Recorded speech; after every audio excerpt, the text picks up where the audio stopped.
संत ज्ञानेश्वर एक नदी के किनारे भ्रमण कर रहे हैं और उसी नदी के तट पर एक सन्यासी ध्यान लगाने का प्रयास कर रहे हैं। ध्यान लग नहीं रहा, लेकिन ध्यान लगाने का प्रयास कर रहे हैं। अचानक चलते चलते ज्ञानेश्वर जी ने नदी की ओर देखा तो एक व्यक्ति वहीं पर डूब रहा था और जोर जोर से बचाओ बचाओ की चिल्लाने की आवाज़ आ रही थी।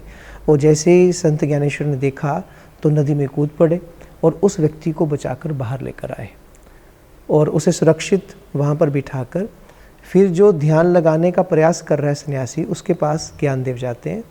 और जाते ही ज्ञानेश्वर ने एक प्रश्न किया। बोले, महाराज क्षमा करें, लेकिन एक प्रश्न पूछना चाहता हूँ कि आप क्या कर रहे हैं? सन्यासी ने सहज उत्तर दिया, बोले ध्यान लगाने का प्रयास कर रहा हूँ। ज्ञानेश्वर ने पलटकर प्रश्न किया, क्या आपका ध्यान लगता है?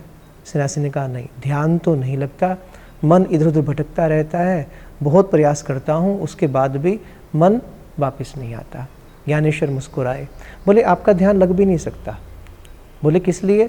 बोले प्रभु ने आपको एक सेवा का मौका दिया था, आपके करीब एक व्यक्ति डूब रहा था, भगवान आपको उसकी सेवा करने का मौका दे रहे थे और आप सुनने के बाद भी, आपको सुनाई दे रहा था? बोले हाँ। आप सुनने के बाद भी उसकी मदद करने के लिए नहीं गए, बल्कि आपने ध्यान लगाने का प्रयास किया। इस प्रकार से आप कितना भी प्रयत्न कर लीजिए, आपका ध्यान में कभी मन नहीं लग पाएगा। क्यों?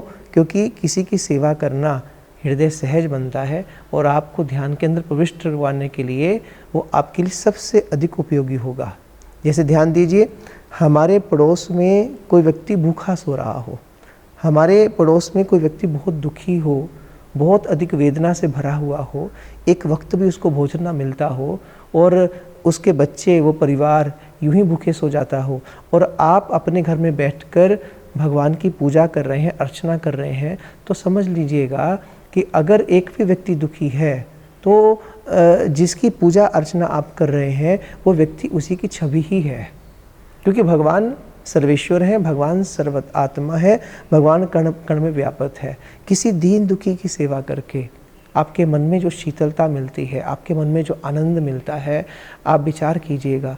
और वो सेवा के पीछे स्वार्थ ना हो, एक निस्वार्थ रूप से जब आप किसी की भी सेवा करते हैं, फिर बैठिए ध्यान के अंदर, आप एक अखंड शांति का अनुभव सहज करेंगे। आप देखेंगे आपका मन कितना तृप्त हो गया और मन सहज ध्यान की ओर प्रविष्ट हो जाएगा।